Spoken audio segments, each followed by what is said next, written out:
datang dalam podcast Kanwil Kementerian HAM Jawa Tengah. Perkenalkan, nama saya Rizky Anandita, saya host pada podcast kali ini. Dan sudah bersama saya tamu kita pada hari ini, Bapak Kepala Kantor Wilayah Kementerian HAM Jawa Tengah, Bapak Mustafa Belen. Selamat datang Bapak. Selamat datang, terima kasih telah meluangkan waktu dalam podcast kali ini di tengah-tengah kesibukan Bapak. Oke, baik Bapak Kepala Kantor Wilayah. Seperti yang kita ketahui, saat ini Bapak Kakanwil lagi mengikuti diklat pelatihan kepemimpinan nasional tingkat 2 ya Ya, Pak ya? benar Mbak Kiki ya. Angkatan 23 tahun Ya, 2025. Oke, baik Bapak. Yang kita ketahui, salah satu persyaratan dalam diklat tersebut harus membuat proyek perubahan. ya, Mungkin boleh dijelaskan sedikit Bapak tentang proyek perubahan yang telah Bapak buat? ya. Makasih Mbak Kiki. Jadi benar Mbak Kiki, saya sedang mengikuti diklat pelatihan kepemimpinan nasional tingkat 2 angkatan 2000, angkatan 23 yang diselenggarakan oleh BPSDM Jawa Barat. Nah, pertanyaan Mbak Kiki, proyek perubahan saya apa? Karena ini merupakan salah satu persyaratan yang ditentukan oleh LAN RI tentunya. Nah, proyek perubahan saya itu saya angkat topik mengenai strategi upaya pemenuhan HAM dalam keadaan darurat melalui transformasi dan akselerasi peran Kanwil Kementerian HAM Jawa Tengah. Itu topik proyek perubahan saya, Mbak Kiki. Ya, Bapak. Ya. Mungkin boleh Bapak ceritakan sedikit alasan Bapak mengambil topik ini apa gitu, Pak? Iya, yang jelas Mbak Kiki ya, karena Kanwil Kementerian HAM ini kan punya mandat sebagaimana diatur di dalam Peraturan Menteri HAM Nomor 2 Tahun 2025 tentang organisasi dan tata kerja Kanwil Kementerian HAM ya, se-Indonesia tentunya. Nah, bagaimana memastikan tentang value HAM, Mbak Kiki, kan logo kita kan seperti itu, bagaimana memastikan oleh Kanwil itu tentang penghormatannya, pelindungannya, pemenuhan, penegakan, dan pemajuan HAM di Provinsi Jawa Tengah, itu makanya perlu negara hadir, perlu kan Kementerian HAM Jawa Tengah hadir di situasi apapun ya, baik di situasi normal maupun di situasi darurat, misalnya karena akibat bencana alam ya, sebagaimana topik permasalahan tadi itu Pak Kiki. Iya, Pak. Berarti masyarakat bisa merasakan langsung ya, Pak, kehadiran Kemenham Jawa Tengah di Iya, tengah betul, Mbak. Jadi masyarakat. yang kita harapkan itu kan, baik di situasi normal maupun di situasi darurat akibat bencana, itu ketika Kanwil Kementerian HAM hadir, itu harapannya, dampaknya adalah masyarakat juga bisa merasakan nyatanya peran Kanwil Kementerian HAM dalam rangka B5 HAM itu tadi. Oh iya, Gitu ya. iya, Bapak. Tapi Bapak tentu tidak mudah melaksanakan mandat sebesar itu. Apa saja tantangan yang sedang dihadapi kantor Kemenham Jawa Tengah saat ini, Pak? Ya, saya menyadari betul Mbak Kiki ya, karena kita kementerian baru, Kanwil juga baru, ya tentunya kan beberapa tantangan yang harus kita cari solusinya dan juga kendala tentunya. Yang pertama yang menjadi kendala dan tantangan adalah terkait dengan fungsi diseminasi ya, diseminasi dan sosialisasi HAM itu masih terbatas. Tapi kalau bahasa di Kementerian kita itu namanya penguatan Mbak Kiki ya, Oh iya. penguatan tentang seluruh peraturan perundang-undangan tentang HAM dan juga organisasi kementerian kita itu kan masih sangat terbatas karena lagi-lagi karena kementerian kita baru. Yang kedua adalah bahwa masih terbatasnya literasi HAM bagi masyarakat. Itu masih rendah sekali. Iya. Itu karena apa? Karena penyebabnya kita kan baru, Mbak Kiki. Kanwil HAM kan baru terbentuk tanggal 13 Maret 2025 Iya, lalu. Pak. Mm-mm. Dibandingkan dengan sebelumnya hanya level Direktorat Jenderal. Makanya wajar ya saat ini masih terbatas literasi HAM bagi masyarakat. Yang ketiga adalah peran Kanwil Kementerian HAM dalam situasi darurat termasuk situasi normal itu belum optimal. Ya. Karena tadi kan, karena kita baru ya, baru Maret kemarin untuk kantor wilayah. Nah, kementerian baru 21 Oktober kemarin. Jadi ini menjadi trigger kita ya bagaimana membangun optimalisasi tentang keberadaan lewat tadi itu judul saya itu adalah transformasi dan akselerasi. Ya, perubahan sekaligus untuk percepatan peran Kanwil itu di tengah masyarakat, khususnya bagi masyarakat terdampak ketika terjadi bencana. Itu Mbak Kiki beberapa tantangan yang kita hadapi saat ini. Oh iya, baik. Oke, Pak, mungkin Sorry Mbak Kiki, ada satu lagi yang saya iya, lupa ya. boleh. Koordinasi antar lembaga terkait dengan kewenangan yang spesifik paham juga masih belum efektif. Ya, Oh jadi iya, ini Pak. juga salah satu kendala juga terkait dengan koordinasi antar kementerian, instansi lembaga juga masih sangat terbatas, belum efektif sehingga bagaimana masyarakat merasakan tentang keberadaan Kanwil HAM itu juga belum optimal. Oh iya, Pak, baik.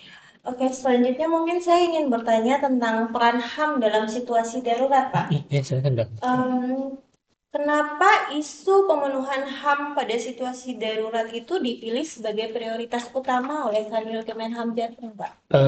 Iya, kalau historisnya ya latar belakangnya kenapa saya mengambil proyek perubahan itu karena ini juga terkait dengan situasi wilayah Jawa Tengah ini kan juga rawan bencana juga, Iya, bencana Pak. juga contoh ya di bulan Oktober kemarin itu kan kita juga membaca menonton juga adanya longsor batu kapur di Gunung Kapur di Banyumas Iya, termasuk betul. banjir yang sempat melanda di kota Semarang dan juga di Sayung di Demak itu. Jadi, tapi lain-lain juga sih, beberapa lain juga terbakarnya sumur minyak di Kabupaten Blora. Nah, karena terjadinya bencana alam seperti itu otomatis masyarakat terdampak itu terganggu hak dasarnya. Iya, Jadi bukan melanggar HAM, tapi tidak. terganggu hak dasarnya. Nah, di situasi kondisi seperti itu, kan harus ada peran nyata dari kita. Nah, Iya. kita ingin membangun koordinasi dengan stakeholder terkait untuk supaya agak cepat untuk memenuhi hak dasar mereka seperti itu. Iya. Nah, itu Cepat beberapa pertimbangan. penanganannya ya, Pak Itu ya. Iya. kalau penanganan teknis sih dari ke instansi teknis, tapi bagaimana kita cepat respon koordinasi komunikasi dengan stakeholder terkait sehingga hak dasar mereka itu yang terganggu itu cepat terpenuhi. Oh iya, Ya. Pak. Oke, baik. Oke, selanjutnya mungkin saya ingin bertanya tentang kesenjangan antara kebijakan nasional, Pak, tentang HAM dan implementasinya di daerah, khususnya saat terjadi bencana, Pak. Iya, kalau kesenjangan pasti ada Mbak Kiki ya. Ya, satu kita ini kan belum ada MOU antara Kanwil dan juga di level pusat juga dengan ini beberapa instansi, tapi terutama di Badan Penanggulangan Bencana Daerah. Iya, Itu kan Basarnas ya, belum, Pak ya. belum ada MOU seperti itu.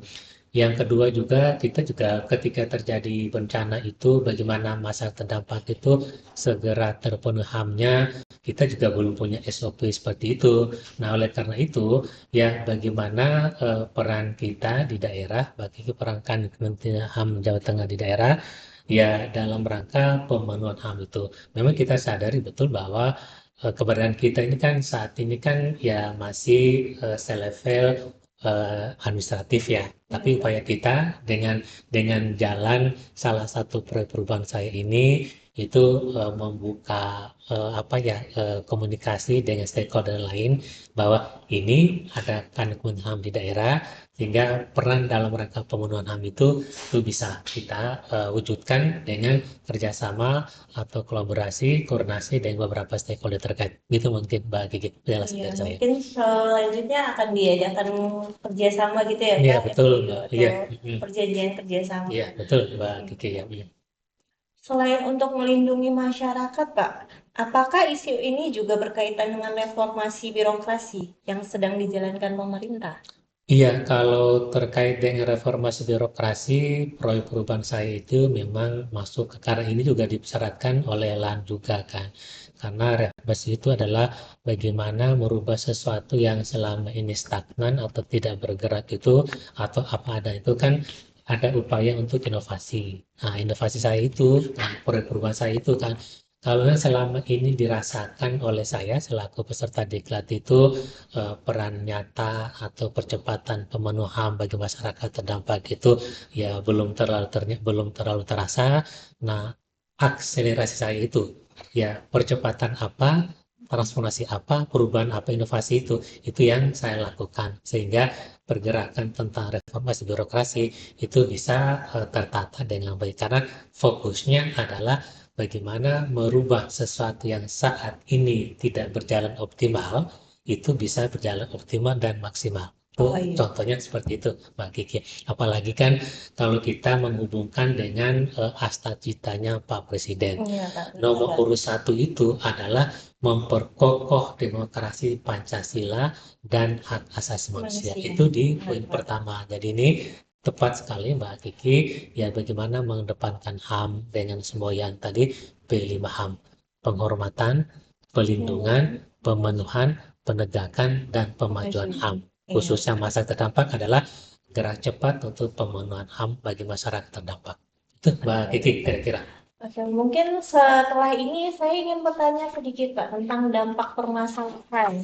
Kalau misalnya kondisi ini dibiarkan, apa dampak yang mungkin terjadi baik secara internal maupun eksternal bagi Kanwil dan masyarakat juga, Pak? Iya, kalau dampak di internal kita ya eh, bisa jadi karena tusi kita ini akhirnya seperti ini saja kan ya, tanpa banyak diketahui oleh masyarakat, oleh instansi pemerintah. Nah, yang kita rasakan ya Mbak Kiki ya, tahun ini itu kan di forum-forum terbuka, forum-forum resmi juga masih ada yang menyebutkan nomenklatur Kementerian Hukum dan HAM.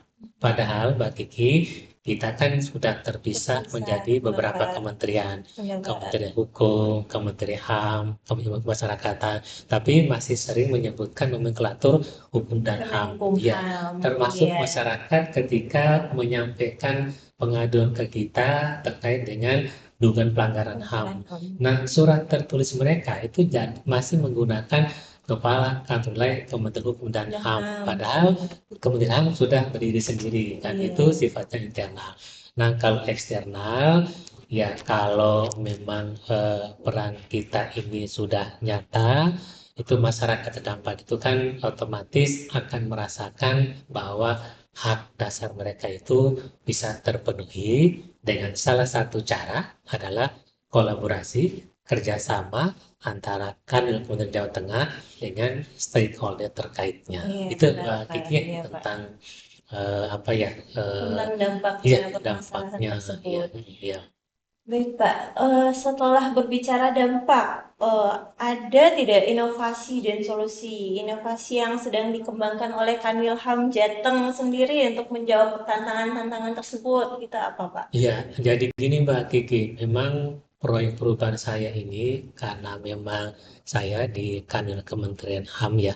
Jadi beberapa apa ya inovasi ya Mbak Kiki ya yang Iya, Pak. saya tulis di proyek perubahan saya itu satu perlu adanya kerjasama itu dalam bentuk penyusunan perjanjian kerjasama antara kita dengan BPD tentunya dalam rangka menginformasikan kepada kita tentang di mana kebencanaannya, apa yang terdampak bagi masyarakat karena bencana itu, hak dasar mereka yang terganggu itu apa saja, itu satu. Inovasi saya yang kedua adalah perlu adanya standar operasional prosedur. Ini kan di internal kita. Jadi Iya, Pak. ketika kita sudah dapat info atau data terkait dengan bencana dan masyarakat terdampak, bagaimana di internal kita di kanal Kementerian Jawa Tengah itu ya cepat respon menyusun tentang pemenuhan HAM bagi masyarakat terdampak. Nah, yang ketiga adalah ini investasi juga Mbak Kiki perlu ada tim yang namanya tim respon cepat HAM. Ini juga internal kita. Oh iya. Nah, tim ini bertugas untuk satu, mengidentifikasi bencana di mana bagi masyarakat terdampak. Yang kedua, menginventarisasi ya masyarakat yang terdampak itu hak-hak dasar apa saja yang terganggu. Nah, yang ketiga tentunya adalah membuat telaahan apa saja. Yang keempat adalah melakukan koordinasi komunikasi dengan pihak-pihak lain stakeholder terkait dalam rangka permohonannya supaya hak dasar yang terganggu itu bisa secepatnya dipenuhi. Tentunya kan oleh Kementerian Teknis. Karena kita Mbak Kiki, Kementerian HAM kan bukan kementerian teknis yang bisa memberikan bantuan dalam bentuk barang jadi. Tapi Iya kan benar kita Pak. kementerian non teknis sehingga kita bisa untuk membangun komunikasi, koordinasi dengan stakeholder terkait untuk bisa secepatnya memenuhi hak-hak dasar bagi masyarakat terdampak karena terganggunya ya, akibat bencana alam itu. Itu mungkin Mbak Iya Kiki Pak. Mungkin yang Bapak ya. boleh jelaskan lebih dalam lagi Pak tentang tim respon cepat HAM ini, fungsinya itu untuk apa Pak dan tugasnya? Iya, kalau jadi tadi saya sudah sempat singgung sedikit Mbak Kiki, Iya Pak. tusi dari tim respon cepat itu ya ada 4 ya. Yang pertama, jadi sebenarnya tim respon itu kan di internal kantor wilayah. Iya Ya, Pak, benar Pak.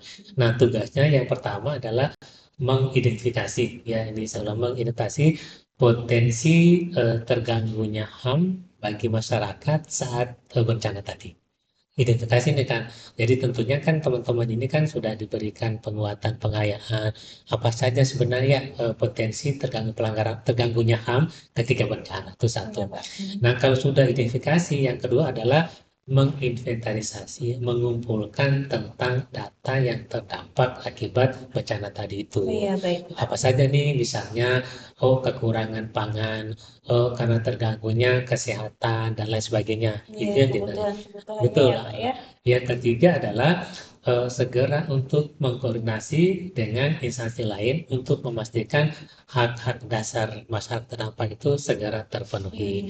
Yang keempat, ini saya kira ini lumrah adalah perlu melaporkan kepada pimpinan kita di pusat tentang bagaimana peran dan kehadiran nyata kanwil Kementerian HAM Jawa Tengah di masyarakat terdampak. Itu mungkin Mbak Kiki jadi empat Dari tugas empat ya Pak ya. empat tugas Iya pokok ada yang 4 bisa tugas dan dilaksanakan oleh fungsi dari betul tim ya. respon cepat Iya, HAM. betul Mbak Iya Pak. Kiki ya. Selanjutnya saya Iya. mau menanyakan tentang apakah selanjutnya ada langkah monitoring atau evaluasi Pak untuk memastikan program ini berjalan efektif? Iya, jadi benar Mbak Kiki. Jadi kalau suatu program kegiatan itu kalau sudah terlaksana, kan idealnya kan tidak dibiarkan begitu saja, tapi harus ada monitoring dan evaluasi. Sehingga hasil monitoring itu kan kita bisa mengukur ya sejauh mana keberhasilan suatu kegiatan. Sama dengan proyek perubahan saya. Nah, kalau untuk monitor evaluasi itu, saya masuk di ini Mbak Kiki, masuk di strategi jangka panjang. Jadi gini Mbak Kiki ya, di proyek perubahan itu ada 3 strategi pencapaian. Satu jangka pendek, itu yang milestone saya. Yang kedua atau jangka menengah itu adalah terpenuhinya HAM bagi masyarakat terdampak akibat bencana Oh, baik. termasuk di jangka panjangnya. Nah, oleh karena itu, monitoring saya adalah ketika milestone tahapan pertama ini sudah terlaksana sampai pada seminar nanti, itu sudah selesai. Nah, tahapan kedua itu adalah saya mencoba untuk memonitoring, mengevaluasi bagaimana perubahan saya terlaksana. Bagaimana ketika ada bencana di Jawa Tengah ini, masyarakat terdampak itu hak dasarnya terpenuhi tidak itu di tahapan kedua. Tapi gini Mbak Kiki, kan kebetulan di waktu walaupun masih di tahap jangka pendek, tapi ada terjadi juga bencana alam sehingga di jangka menengah itu saya sudah bisa melaksanakan di jangka pendek ya Oh terkait iya dengan Pak. monitoring dan evaluasi itu. Itu mungkin Mbak Kiki jawaban singkat dari saya. Oke, Pak. Hmm. Oke, sekarang mungkin saya ingin bertanya tentang harapan dan dampak jangka panjang juga, Pak. Ya. Setelah tadi Bapak menjelaskan tentang jangka pendek dan jangka menengah, juga jangka panjang, Hmm. namun saya ingin bertanya lebih dalam, Pak. Apa sebenarnya tujuan besar dari proyek perubahan ini? Manfaatnya yang diharapkan bagi masyarakat itu apa, Bapak? Iya, kalau saya punya goals besar itu, tujuan besar itu adalah menghadirkan peran nyata bagi kami Kementerian Jawa Tengah dan memastikan pemenuhan HAM bagi masyarakat yang terdampak akibat bencana alam. Itu tujuan utama saya, goals besar saya. Karena ketika terjadi bencana, masyarakat yang terganggu hak dasarnya itu ataupun HAM seluruh itu yang pinginnya itu cepat-cepat terpenuhi sehingga mereka kembali ke kehidupan normal ya sebagaimana sebelum terjadinya bencana tujuannya.